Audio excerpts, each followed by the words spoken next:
ドジャースのマーク・プライアー投手コーチが米野球専門 YouTube チャンネルドジャーステリトリーに出演。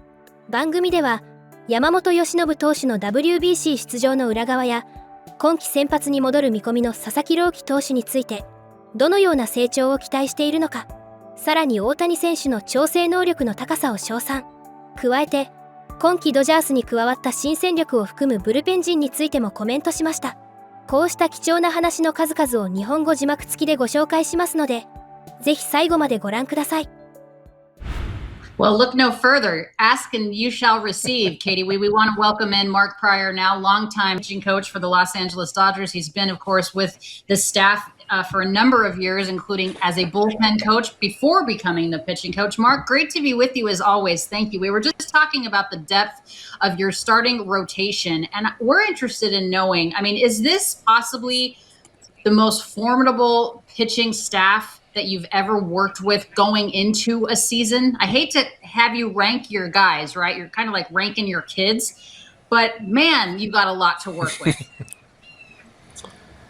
Well, one, I won't rank my kids. And I won't rank my pitchers either. Look, I mean, we're blessed, from a standpoint, from our ownership standpoint, from management, that they've gone out and acquired a lot of talent, a lot of really high-end talent. And so it's a fun group to work with. At the end of the day, they want to win. They enjoy competing against other teams. They enjoy competing, and pushing each other. It's just a fun group to work with. I think that's ultimately, as a staff, you enjoy the moments because they care and have such a passion for their craft. And so that's what makes it a lot of fun and a pleasure to work with these guys. Mark, hi, my name's Katie. You'll meet me officially next week down at Camelback Ranch, but thanks so much for joining our show. I wanted to ask a little bit about Yamamoto, because we know he's going to go play in the WBC for Team Japan. He also had that heroic, monstrous performance for you guys in the World Series last year. When you're looking at workload, and we touched on this a little bit earlier, is he maybe still a little bit tired from his performance last year? Is this something where you're going to be monitoring his workload because he pitched so extensively, so late for you guys in the season? What's the plan for him to start spring?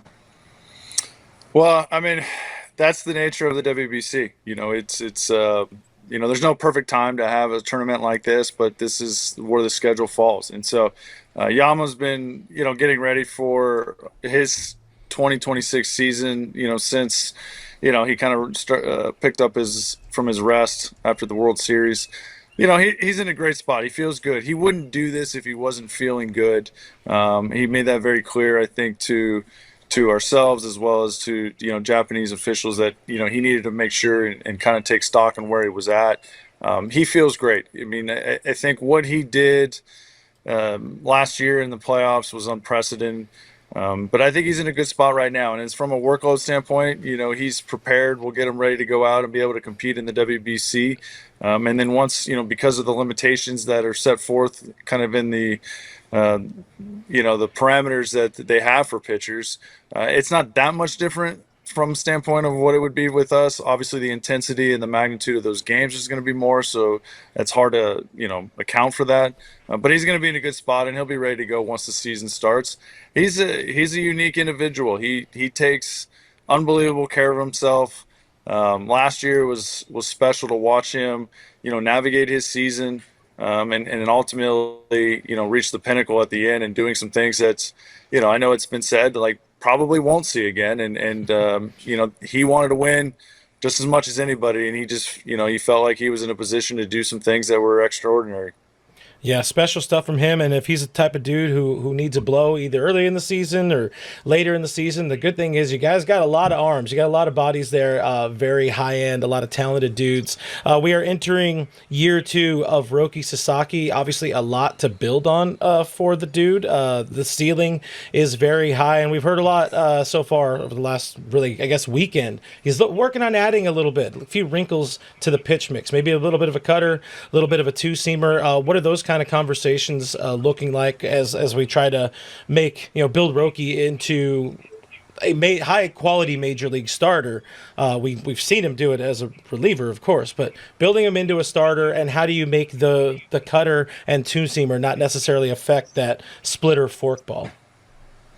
Yeah, I mean, I think you touched on it there at the end. I mean, it's ultimately he has a high velocity fastball when he's right, and he has that nasty, split finger pitch. So adding those other pitches has been a conversation been going on since the beginning of last summer, even when he was on the IL. But you don't want to take away from what his strengths are. So it'll constantly be not managed, but monitored more, just so that we're not pulling back from the other things. But we do that with everybody, with all guys. We're in an era where, because of the technology and the resources that everybody has, guys are able to test things out on a much more regular basis. So you're always making sure that they're not pulling back from what their strengths are. And I think with Roki, it was an interesting year. It's a learning year, no matter how he slices it. It started off, obviously with high expectations. The injury comes, a role transition, pitching in big moments in the playoffs. So there's a lot for him to kind of, digest and learn from, like all major leaguers, no matter, whether they're, a high school, college, or you're coming over from, the Japanese or Korean baseball leagues. I mean, there's a lot to learn at that level. And so I think he's probably had a lot of time to reflect over the winter on what went right, maybe for him, what went wrong, what he needs to do to prepare, to come into camp and be ready to try to, put a good foot forward to be a starter. I think the part that needs to kind of still be ironed out is we never really got to see the full version of, or the healthy version of Roki as a starter. And so I think that's intriguing for, everybody. I think at the end we got a taste of it, of a healthy Roki. I think this year we're going to see the full version of Roki, and then we get to actually see him grow and mature as a starting pitcher in the major leagues.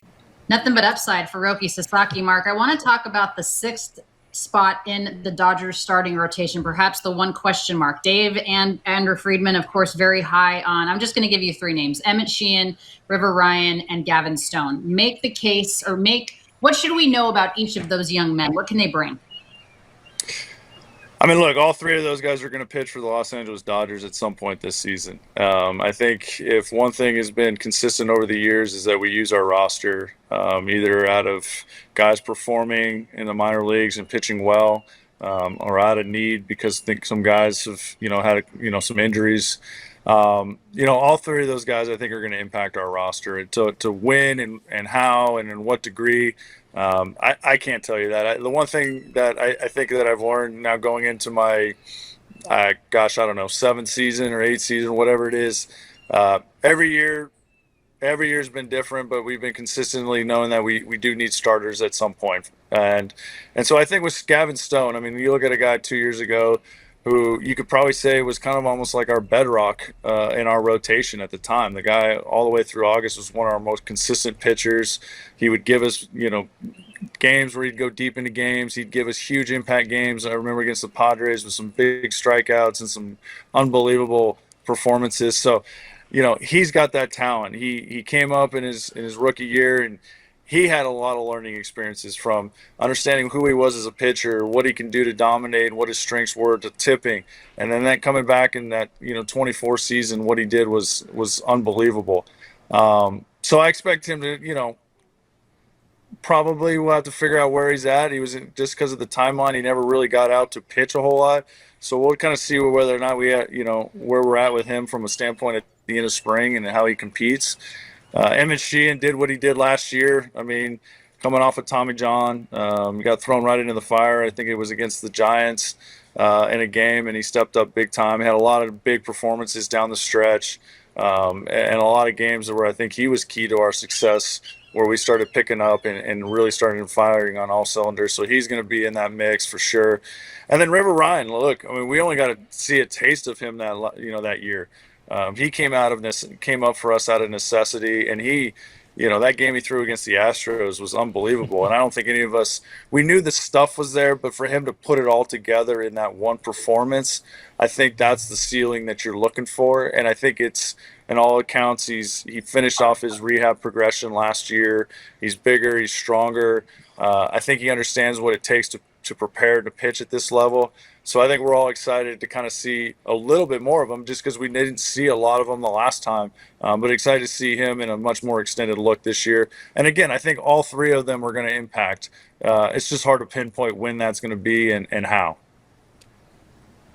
Mark, when you look at how this roster is shaping up, it's the first time that you are slated to have a full two-way Shohei Ohtani. There is going to be some workload. Dave Roberts said at FanFest, he's going to be using Ohtani as a traditional starter, but the usage might not be on a 5-day schedule. You might get a 6-7 day rotation or for Ohtani, just kind of to keep him healthy to start the year. What are you seeing from Ohtani, and what's kind of the plan to start his spring? Yeah, right now he's throwing bullpens. I mean, he is, last year, was obviously a very unique year. He was coming off Tommy John, and then he had the shoulder injury on the non-throwing arm. And this year, a full version. The WBC will, maybe provide a little bit of wrinkle, but he's so flexible with what he does, his ability to when he can pitch, and how he goes about keeping himself sharp. So it's going to be fun to watch him. I mean, we'll go into spring training. He'll keep throwing bullpens. Try to get him to face some hitters before he leaves for the WBC. And then from then we just kind of have to wait and see where everything's at. How long do they advance through the WBC tournament?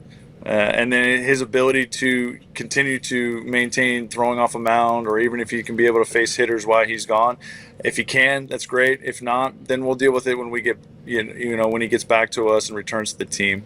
The fun part about Show is, he'll pitch as long as he knows when he's pitching. He'll pitch whenever. If it's 6 days rest, if it's 8 days rest, if it's 3 days rest, he's willing to do what he needs to do to help this club win ball games. And so we'll just kind of plan it out and kind of go day by day like we always do. When we're in kind of these unorthodox situations where you can't just map out, the next 4 weeks. And we talked a lot about the starting rotation. We know that's going to be the elite. We expected a lot out of the bullpen last year. Definitely struggled to find its footing. Now you add Edwin Diaz at the back of that the back end of that bullpen. You're hoping for probably more of what you expected out of Tanner Scott entering the season. Kyle Hurt in the mix. Brusdar, Grad are all back. We'll probably talk more about them in a little bit. But what do you like about this bullpen unit heading into the new season? Could you say it's the best bullpen in baseball, or they have that potential? Well, I mean, bullpens are unique. I mean, it kind of ebbs and flows year to year and season to season. For me personally, you never really know what your bullpen is until they kind of form their own identity. And you can have the same players for 2, 3, 4 seasons in a row. But those bullpen identities are always evolving and always changing. And I think so you kind of have to give it time. You got to kind of let it simmer a little bit and just kind of see how that makeup starts to materialize. And, last year, we struggled on the field, but that bullpen was tight. That bullpen they stuck together. They went through a lot of adversity, but they kept kind of, showing up every day, putting their work together. Similar to what they had done, the previous season. It just didn't have the same fanfare and maybe the same, dominance from a statistical standpoint. Tanner, obviously, had his ups and downs. I expect him to bounce back and have a great season. Edwin has been one of the premier closers in baseball. And in all accounts, he's great to work with, and we've had a few conversations. He's another one. Again, I think the one common thread we have with all our players, position players and pitchers, is they got one common goal, and they just want to win ball games. I think they're at a point in their careers where a lot of them feel very confident in where they stand in the game, and so they're all about what can they do to help their team win ball games. But back to the bullpen, I think we have a lot of talented arms that can do a lot of different roles. Edwin obviously at the back end, going into the season is going to definitely shorten the games from our starters to the finishing the games. And then you start adding Trinan's going to have a great year. Vessi's going to have a great year. Scott, you got Klein. I mean, you got so many names with so much talent in there. And I think once we get through those first 6 weeks and you kind of start seeing what that identity is, then it's up to them to kind of gel together and come together and do their jobs. But it's lining up to be, it could be a pretty fun group to watch them go in and out and go out to work night in and night out. They got a lot of talent, and they pull for each other, and they're very close. 最後までご覧いただきありがとうございました。今回の動画についてどういう感想を持たれましたか？ぜひコメント欄で意見や感想をお聞かせください。チャンネル登録やグッドボタンを押していただけると励みになります。